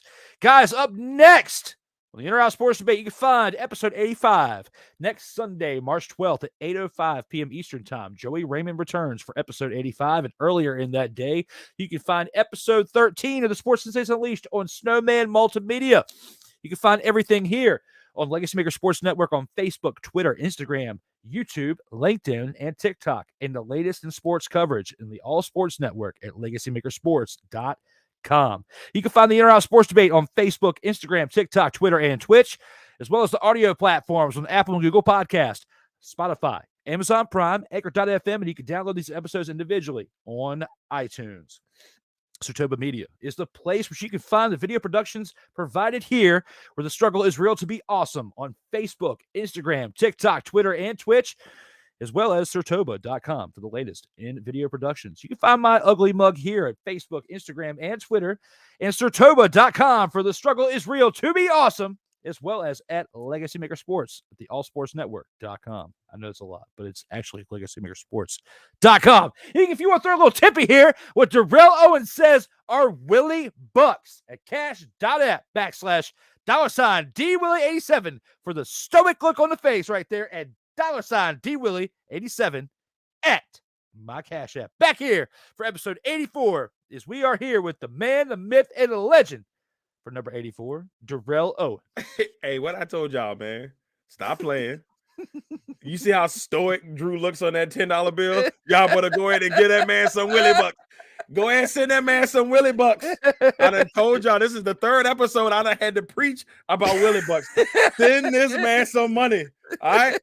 Cash App, $DWillie87, Willie Bucks. Ain't nobody playing with y'all, man. Send them Willie Bucks. It's hard out here in these streets. Give him the Willie Bucks, man. Y'all better send that money. I ain't about playing with y'all. Don't make me go black mama on y'all. Oh, that was great. Oh, that was great. I laughed so hard I was sweating there, brother. I was sweating profusely on that one. Guys, we've gone through all the rounds. All we got to do now is acknowledge the fans' comments one last time as we take this into the mayhem culmination. And it is right here.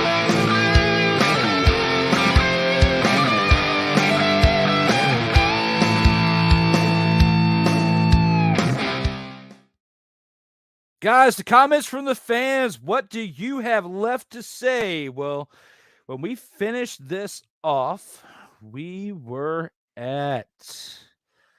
Oh, no, I'm not going to bring that up again. So let's start with this. I'm willing to bet the Dolphins is the most likely landing spot for Rodgers, a team ready to win now and literally just needs a quarterback. I don't see the Dolphins, only because they messed up so bad with Tua. That if they try to release him now, they're going to look terrible. As they already look terrible as an organization because of something that they did leading into the season. They can't take any more of a PR hit. So they've already said that they're talking about extending to a full long term. So I don't see it happening just because of that reason. But it would make sense though. If they went to the Dolphins, they would be a legit threat right off the bat. But yeah, I don't see that one happening. At least not now. VCU will get destroyed by Fordham, says Stephen Fanton. And I think Charles Barkley would have to say this to you, Stephen. That's terrible. That is terrible. And even Sandra Brown would come up off the street and say this to you right now. Ain't nobody got time for that.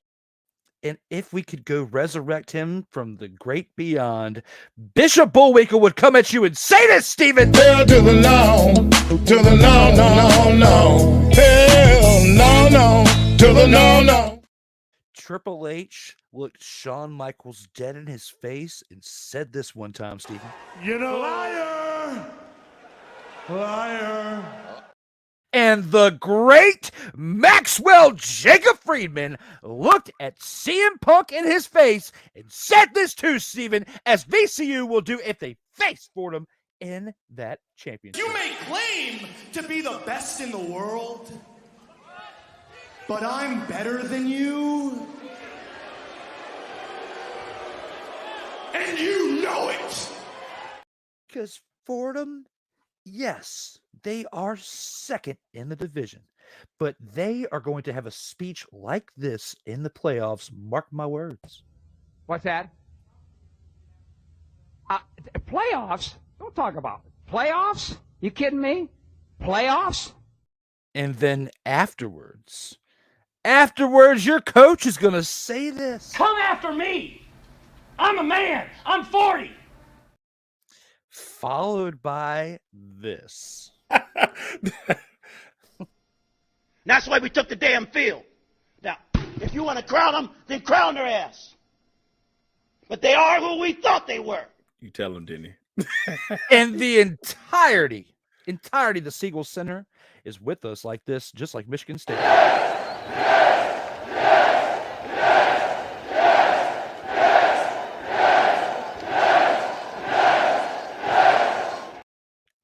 Absolutely.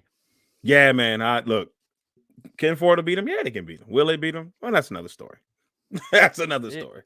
We're going to see here soon, Stephen, but you fueled that rant. I had to give it to you there, brother.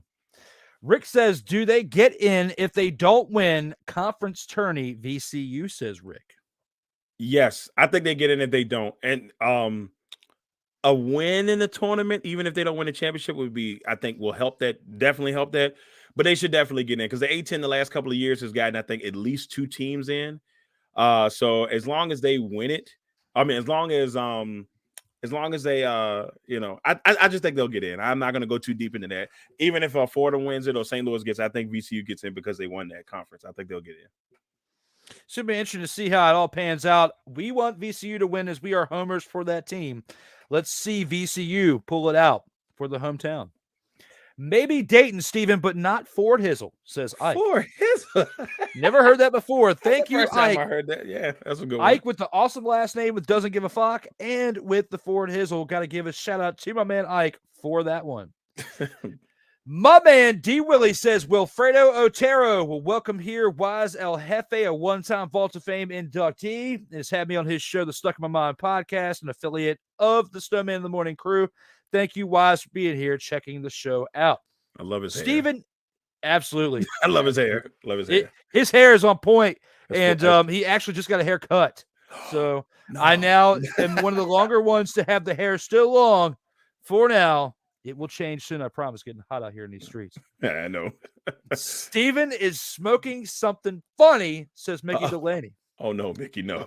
Well, on that part, Q Steven. Stay off the weed.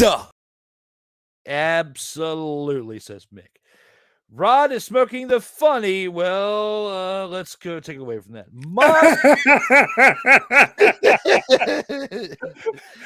Moss Sharp Webster Slaughter.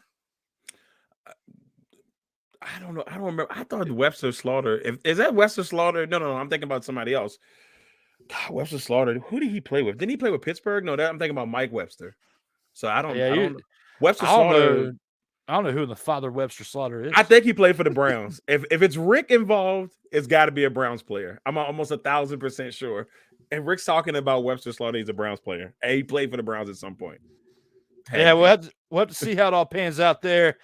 I don't agree with that being the order because I think Rick's basically trying to say that Moss is number one, Sharp is two. Which Sharp though? Because we both debated brothers. We both said Sharps. There. Yeah. So you gotta. Which one is it? SH or ST Sharp? Let us know there, Rick. And who in the father is Webster Slaughter? Let us know there, Rick. Was he your high school alumni? Who is Webster Slaughter, Rick? It's Sergeant Slaughter's brother. Webster Yeah. Slaughter, Sergeant Slaughter's brother. Oh, Webby. Yeah. Webby Slaughter. Roddy White was the best at 84, in my opinion. You know, I will say this though. Roddy White was special. During his time in Atlanta. I don't know. Best 84 in Atlanta history. I won't give him best 84 in the NFL history or so on and so on. Anybody who cannot accept the fact that Roddy White is not even close to the best to wear 84 would need to listen to this. You can't handle the truth. Even Chris Tucker is brought in from Friday to say this. Oh, wow. Damn! And on top of that, Dwayne "The Rock" Johnson is telling you to know this. You should know your role and shut your mouth. Absolutely. Know it, Ike. Doesn't give a fuck, even though you should, on this statement right here. So with that being said, we got Latina and Callie saying, yeah, who cares about Stardust? Only smoke and mirrors. Yo, low-key though, Smoke and Mirrors, Dusty Rhodes was my guy. I still got the theme song off. The Smoke and Mirrors. Oh, the Smoke and Mirrors. Yeah, Dash and Cody Rhodes was cool. I don't know if a lot of people would say that, but when he used to come out with the mirror and he'd be like, and he doing the pose, I thought it was cool, but it only lasted for a little bit. I don't hate you for your reason there, but I think part of America might say this. Ain't nobody care. Who cares? Ain't nobody care.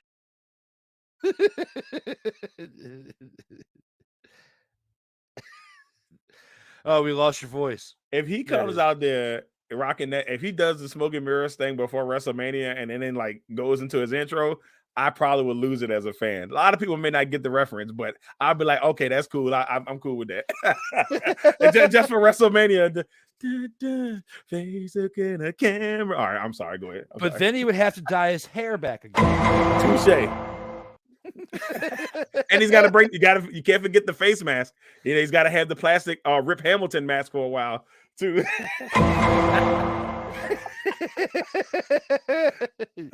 To wrap up the comments here, Latina and Callie says they want to make Roman Reigns the longest reigning champion of all time because he is The Rock's cousin and because it's political. It's intriguing. I I hope that it doesn't go that long because I don't think I can take 5 years of Roman being the champion. Now, I will say this though, Drew. I've always been one to complain that I felt like title reigns don't last. They don't last as long as they should. A lot of title reigns, like when we were growing up, even like Triple H. Triple H had the belt one time, I think, for like a year. Like 6, 7, 8 months. I feel like a champion, especially a heel champion, should have the belt anywhere from like 6 months to a year. To truly, unless he's just not working out as a champion, and then you just want to give the belt to somebody else. But a good heel champion should be 6 months to a year. I was gonna get it out eventually, and then maybe like a face champion is anywhere from 3 months to 6 months. That's the way I've always felt about it. Yeah, and he's had it for now going on 3 years. It's a long time. I would not have anticipated him to have it as long as he has had it. Now, to build this story up the way they have, they've definitely have a great story with the bloodline, but it is time to remove that title from him. Give it to somebody else, and the best person to do that for, and for his story, and for the entirety of the Rhodes family, would be to give it to Cody. Agreed. So, guys, we've gone through the majority of the comments. We've only got a few more left. Rodgers was there holding the snake, says Rick. Ike says, yes, Latina. Facts 100, Latina. And yes, Latina from Steven. I love you, Latina, says Steven. Steven, thank you. I need your love because I cannot even love myself because women have no love to give. Jesse Lee Peterson. Wow. What in the hell did I just read? Damn! Tina in here throwing a straight fire like a Charles Dickens. Hell to the no, to the no, no. Hell no, to the no. This is as great as the whole Wendy slap the other day. Man, I don't know what to say. Yeah, even drunken Phil's or my man Phil is here. Phil is even saying what I gotta throw what on that. What? Go ahead, hit it up. Stone Cold is really confused. What? Wow. XFL guys, come on. XFL sucks, guys. Come on. Steven, don't have time for this right now. Like we just read a novel there a minute ago. No, says Rob Johnson. A10 not the same this year. Yeah, you're absolutely right. You're absolutely right, Rob. They definitely A10 is not the same as what it looked like last year. Yeah, it was definitely stronger last year. It definitely was. It definitely was. How's the new job, Drew? Well, I have not started it yet, Ike. Thank you for tuning in. As I did announce it a few episodes back, that's how these schedules for our show will be changing. So thank you so much for tuning in. And yes, start tomorrow. Thank you for asking there, Ike. Slaughter played in Cleveland with Kosar. He was a quarterback. I knew it. I knew it. Well, that just goes to show how dated you are, Rick, because that was before. It was 89, man. I was 5 years old, man. Darrell was 89. In 89, he was 5, and in 89, I was 2. Okay. So come on, man. Like we're not gonna really know that too much as historians. We don't know Webby Slaughter. He wasn't. That's why I love Rick, man. Rick is a diehard Cleveland fan, man. Like no matter what, I don't care what you say. Is it gonna be a Cleveland guy in there somewhere? Absolutely, and just Latina comes back with the laugh out loud, saying that basically my take on that whole novel was awesome. And then we've got Latina saying this show is super fun. That and I appreciate that because I do the best I can to make this show awesome because without my guests, this show would be not what it is. I love having a rotational set of guests each and every episode. Keeps it fresh, keeps it fun for me, keeps it fun for you guys, and we have a variety of different topics that we can discuss. And with that being said, we have one final topic. Kit Kats slaps. Hey, look. Give me a break, man. Give me a break. Darrell's in. I'm on, man. I'm down. I have to disagree. I'm a Kit Kat. So this is the fat person in me. So when I go to Cold Stone, I get a special thing. I get the same thing since I met my wife. We used to go to Cold Stone when we first met. I get chocolate ice cream with cheesecake ice cream, and then I mix graham cracker crust, walnuts, and you guessed it, baby, Kit Kats. Whoa! Now, I love Kit Kats. That is not a bad story, but as this popped up, I actually just opened up my post-show snack, okay?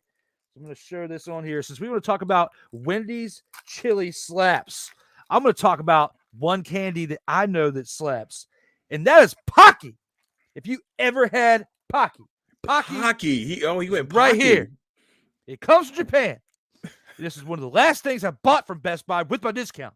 So when you think about Pocky right here, there's a great old dessert. So yes, I'm going to tag Pocky in this video later and say that Pocky is the best candy of all time, and it slaps. I love it. Pocky, baby. Got to give Pocky some love all day, Absolutely. baby, all day. Phil comes back with, I'm that other Cleveland fan, lose or lose. Ain't nothing wrong with that, Phil. Absolutely, Phil. Stick with it. Just says, I am a fan of the commies. So we just, and Phil knows I have it tattooed on my whole left arm. We need to share this show on all social media. Share to all your friends and frenemies. Yes. Frenemies. To 5 of your friends and 8 of your enemies. Share it. I like that. I like that. Do it. Thank you all for your support. I love you. You love me. And we all love this show. And without the love, we would not be here doing with what we love here on a Sunday evening. We got one final thing left to do, and that is take it into the final word to see what we got left to say. Let's go ahead and take it into that last transition.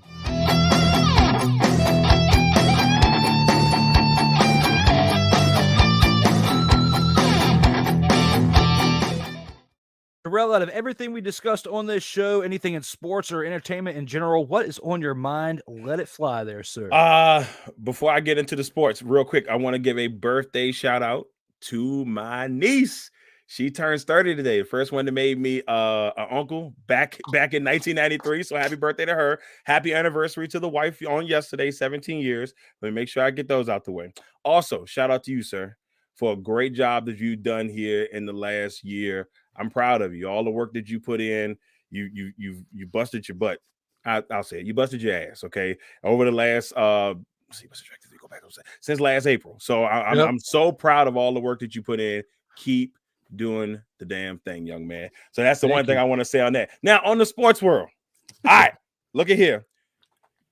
Aaron Rodgers, make a decision, brother. I know we talked about it a little bit earlier. Just make a decision.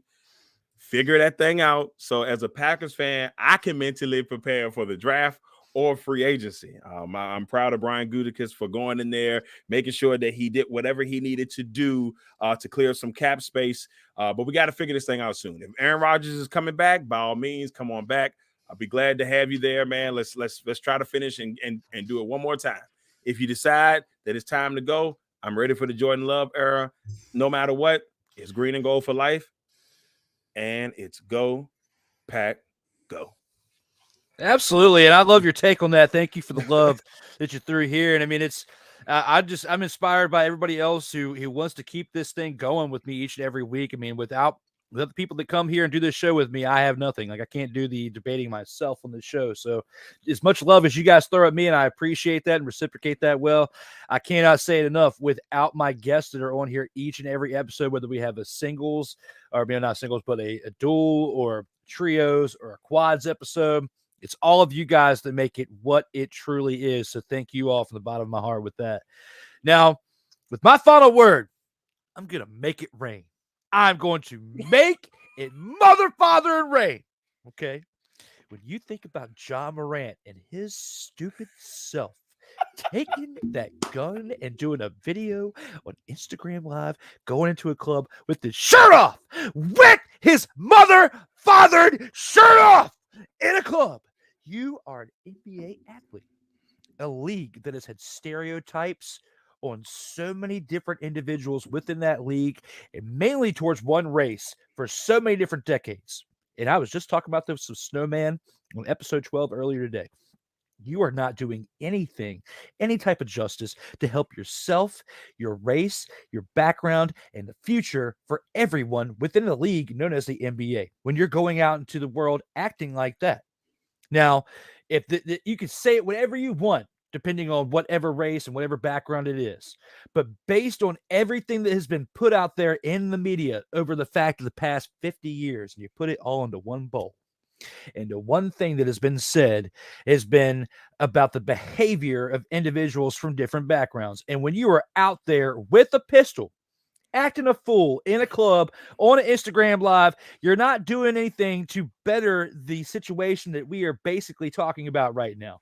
If you want to lay a smooth foundation and a great trajectory for your entire background and culture going into the next millennium, well, we're actually in the millennium, but into the next decade, we'll say, into the next century, into the next 100, 200 years. And especially if you want to keep this game relevant for that time, you can't be acting like that when you've got a Supermax deal.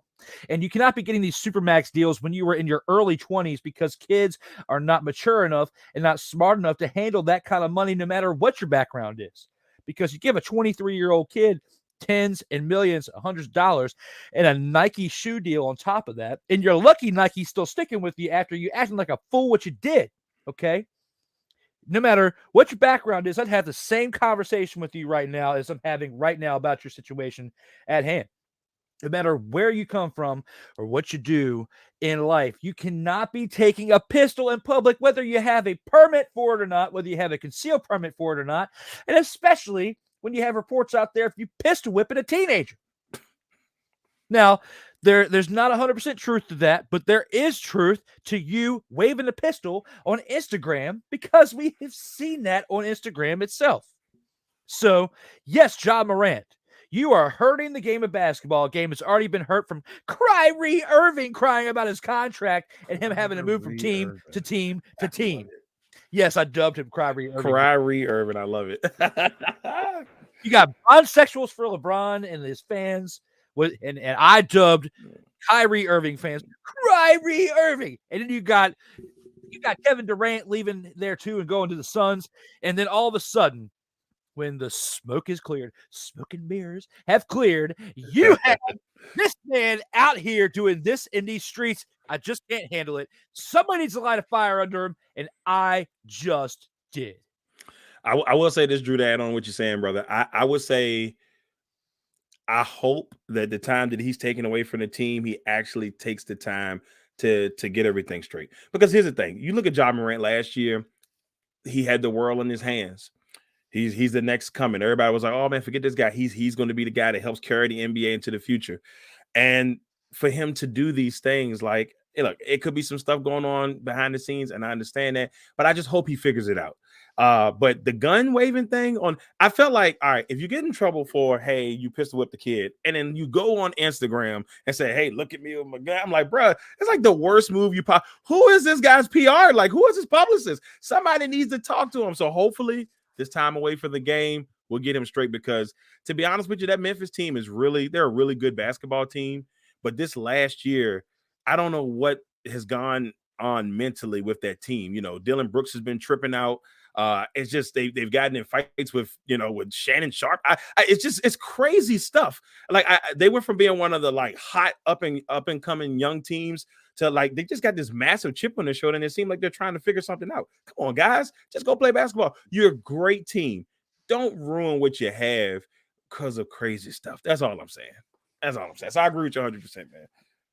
Dude, and it's like I say at the end of this show, as always, stay safe out here in these streets. It is hard out here in these streets. Yeah. It's hard out here in these streets nowadays to really get in trouble, because like the way that they have smoothed over some of these laws, people can now smoke weed and drive around with a certain amount of weed and do whatever the hell they want to.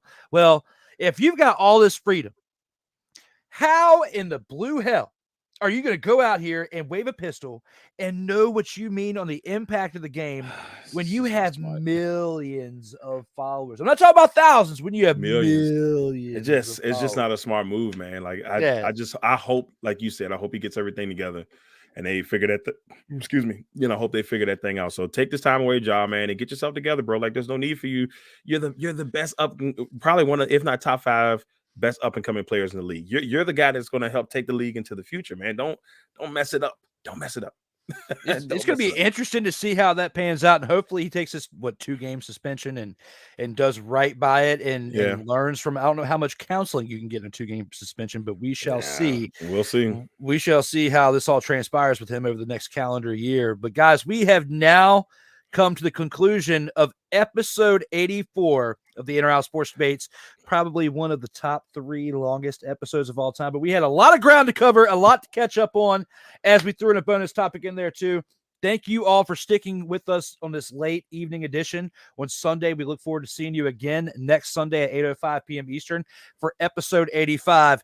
For my guy, the former Mr. Rollback, Darrell Owens, I am Drew Willingham. We only have one thing left to say to you. Stay safe out there in these streets.